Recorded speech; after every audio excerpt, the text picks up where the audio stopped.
this is the first time ever that I've pulled back the curtain here, literally pulled back the curtain. Usually I have it like spread across, but today I was like, you know what? Some greenery in the background, not so bad. I moved my plants, three of them here, just for the week because I'm traveling. I always move my plants when I travel to keep them out of direct sunlight so that they're not like, you know, parched when I come home and half wilted and dead. Anyway, guys, I spoke too soon, I think, with my last video. My last video that I put out a few days ago, where I was basically like, what is the universe trying to tell me? I'm meeting all these guys, but it's always a waste of time. I'm so flustered, frustrated. Ironically, just a day or two after I put out that video, and no, I know what you're thinking. This guy did not see the video. He doesn't know I have this channel. But one of the guys I mentioned in the video who would keep texting me all the time, and very smart, very funny.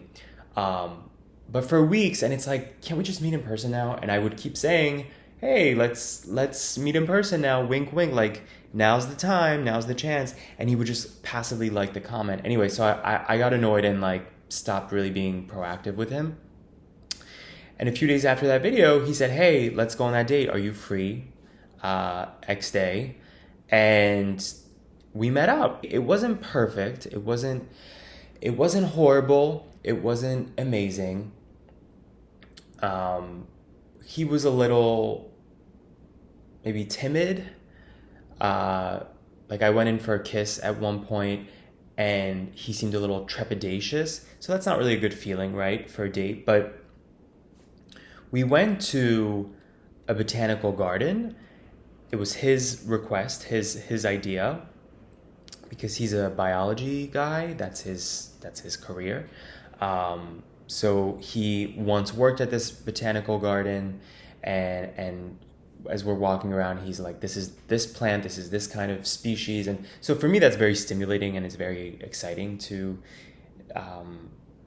meet somebody like that who wants to teach me things. And so anyway, it wasn't an amazing date, but I also realized most first dates for me involve alcohol. I don't know if that's a bad thing. I don't know if you guys relate to this, but usually for me, a perfect first date is just getting drinks. You get to know somebody, low pressure, low stakes. So I respect the fact that I'm not used to this kind of environment where I was with him. That obviously doesn't involve alcohol, the botanical gardens. So I thought, you know what? This is something different for me and it's cool. Like maybe I've gotten too used to the experience of alcohol being a factor and therefore people's walls come down, both my own and the other person's, the other guys. So I'm trying to be open-minded. I really am going through this period the last few years where I'm trying to be more open-minded. And I think in that video, the frustration that I express is that sometimes I try to be more open-minded and then I get annoyed because I end up wasting my own time. And I think, well, I should have just trusted my instincts. And this is something I struggle with, like instincts versus being open, giving second chances. Like at what point is it an instinct and at what point are you just being like difficult or, again, closed-minded, right? So anyway, that happened and we're still talking. And he was really polite. Like politeness for me gets you that gets you the most points for me. Thoughtfulness, consideration. Like he drove me home and it was completely out of his way. That I noticed stuff like that. It was a lesson for me and just let things flow. Take some time to see how things go. So anyway, then I have a second story. It's not all about this guy or that last video. I guess like a day or two before I made that video, I started talking to this guy. And he was coming on a little strong.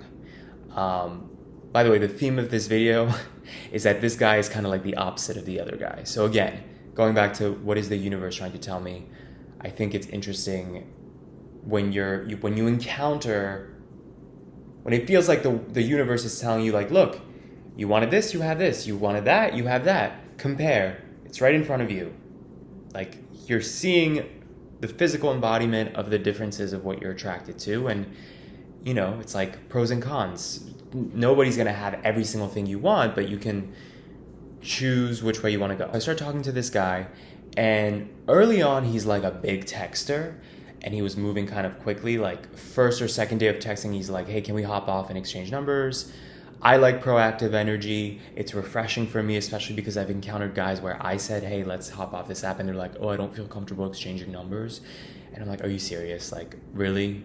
One time I talked to a guy on an app, and he said, I don't really feel comfortable with that, but how about we talk on Telegram? So he wanted me to download a new app to hop off the app we were already talking on, which was Hinge. So he wanted to hop from a dating app to a general communication app. I thought that was crazy. And I was like, no, okay, I guess we can just stick to Hinge then.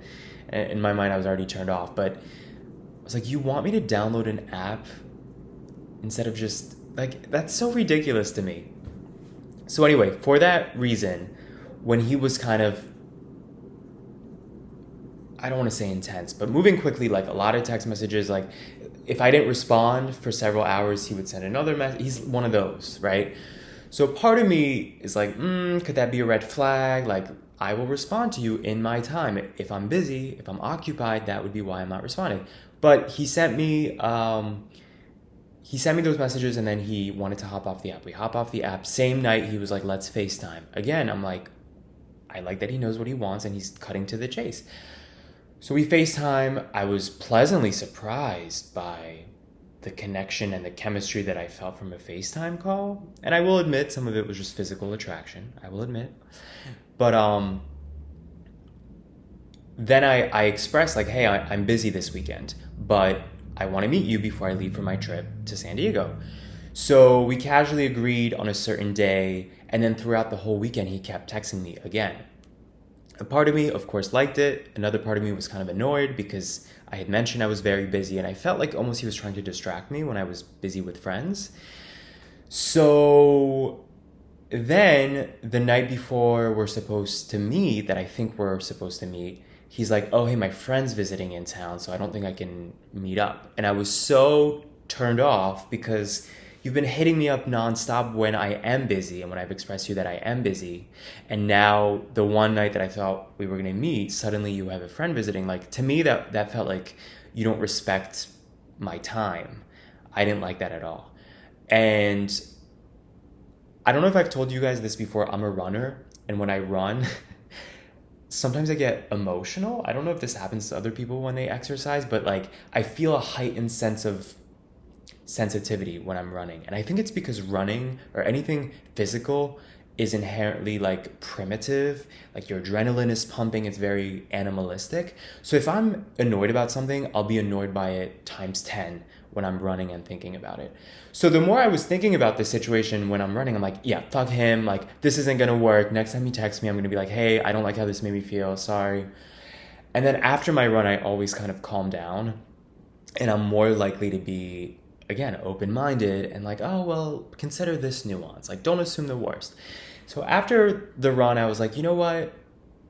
He did everything right up until that point. Yes, I don't like that his friend is suddenly visiting, and so now he's prioritizing that. I feel like you should either have known that already, that your friend's visiting, or if it really was a spontaneous trip, like, I'm all about honoring commitments. So it just annoyed me that he suddenly would bail to see his friend, especially when he knows I'm about to leave town, right? So the next day he texts me, and I thought, you know what, he's been texting, he's been making an effort. Let me just talk to him like an adult to adult, and tell him how I feel. And even if it's a lot to be like, hey, I know I haven't met you, but this is how I feel. If that is too much for him, or he gets defensive, or he doesn't get it, then I'll know what I need to know. But at least let me give him the baton, right? Not the baton, olive branch. Let me see what he says.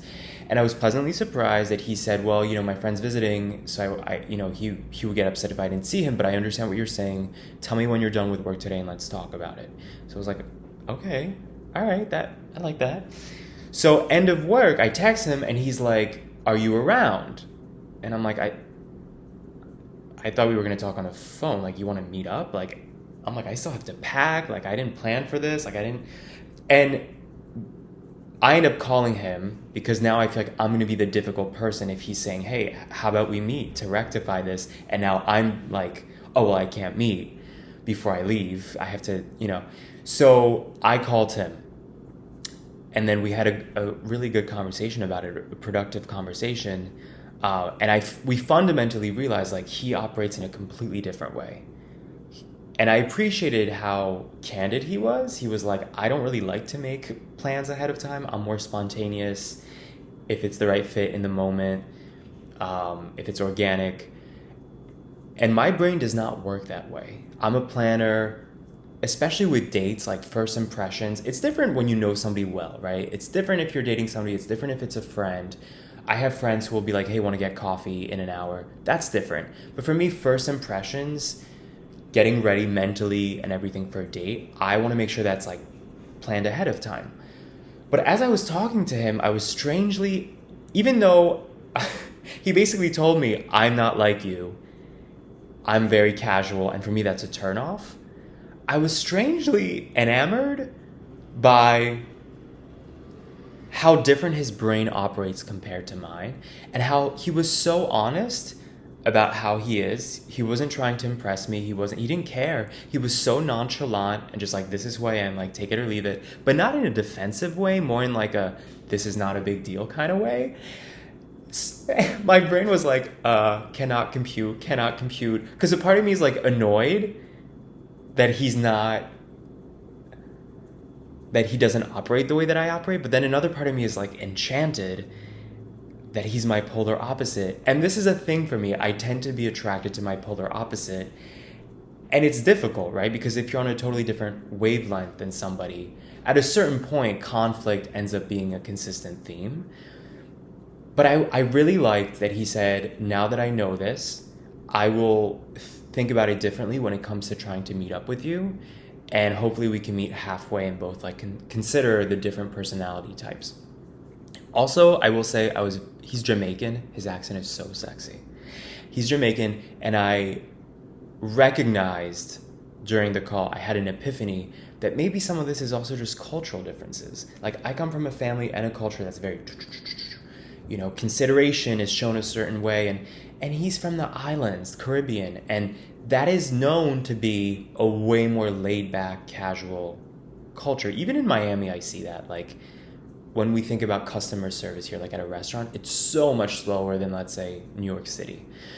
So I also had to recognize, like, this isn't just, it's not fair for me to just make this about he doesn't respect my time, he's not thoughtful like I am. It's a different perspective. It's not about right or wrong. So I'm really proud of myself that I handled that the way that I did, where I communicated what I was feeling and I gave him the chance to express how he was feeling.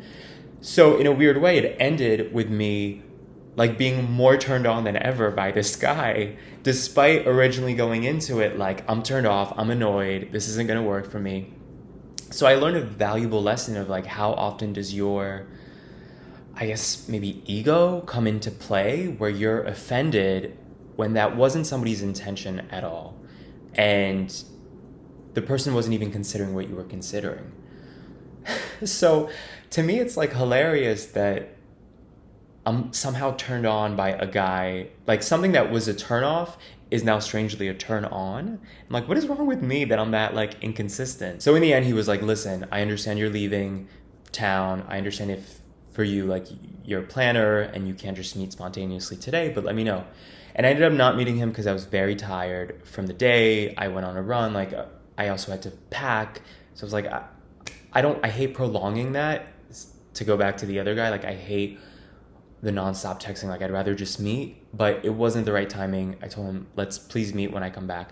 So anyway, now I'm like excited all over again talking to these two guys, but it's interesting to me how the first guy shows thoughtfulness the way that I show thoughtfulness, but he was also kind of timid and I think self-conscious. So I had this epiphany of the first guy is a lot like me.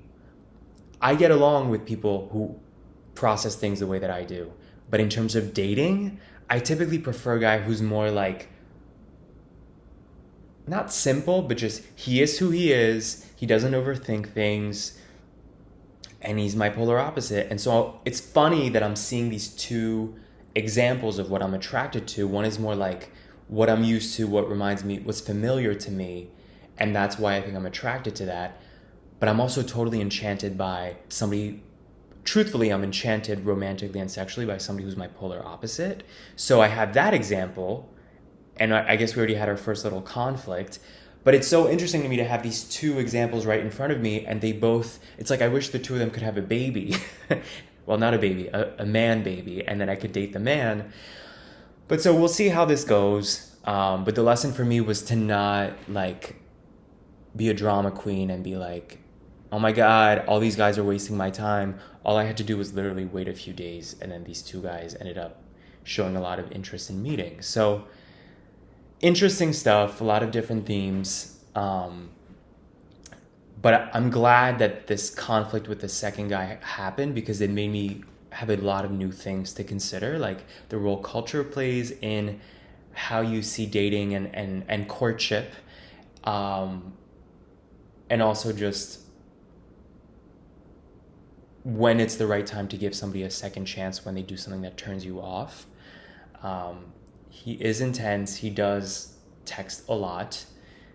But I'm like, beggars can't be choosers. I can't complain about guys not showing interest. And then here's a guy who shows a lot of interest. And I'm suddenly freaked out because it feels like it's the other extreme. So anyway, we'll see. A lot of interesting themes.